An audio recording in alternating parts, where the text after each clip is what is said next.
जोंनि थाखाय खोब गोग्गाथाव आरो मोनसे गोजोनथाव रादाब जे मैया आसाम गभर्नमेन्टनिफ्राय होनाय जे आसाम गौरब बान्था बेखौ जोंनि हारिमु बिथिङाव बर' हारिमु बिथिङाव खामानि मावनाय बर'नि सासे गेदेमा बयजोंबो मिथिजानाय मानिजाथाव बारलांफा नार्जारी बिथांनि मुंखौ मैया आसामनि गिबि मन्थ्रि मानिजाथाव डक्टर हिमन्त बिश्व शर्माया फोसावनानै होयो। जों बे रादाबखौ खोनानानै जों जोबोद गोसोआव गोजोननाय मोनदों आरो बे गोजोननायखौ जोङो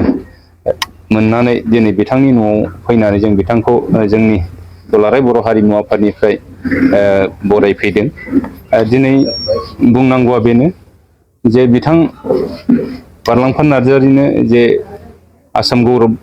बान्थाखौ होनाय जाबाय। बे बान्थाया बिथां बारलांफा नार्जारीनिल' नङा, बेयो जोंनि बर' हारिनिनो मोनसे गोग्गाथाव आरो दिनै जोंनि हारिमु बिथिङाव खामानि मावग्रा बिथांमोननोबो जि मोनसे थुलुंगाथाव मोनसे रादाब होननानै आं सानो आरो जोंनि इयुन जोलैया बे बान्थानि गेजेरजों हारिमु बिथिङाव खामानि मावनो एबा बर'नि दोरोङारि खननाय मोसानाय दामनाय देनाय बर'नि गुबै हारिमुखौ लाखिनायाव खामानि मावलांनो थाखाय थुलुंगा होगोन होननानै आं सानो।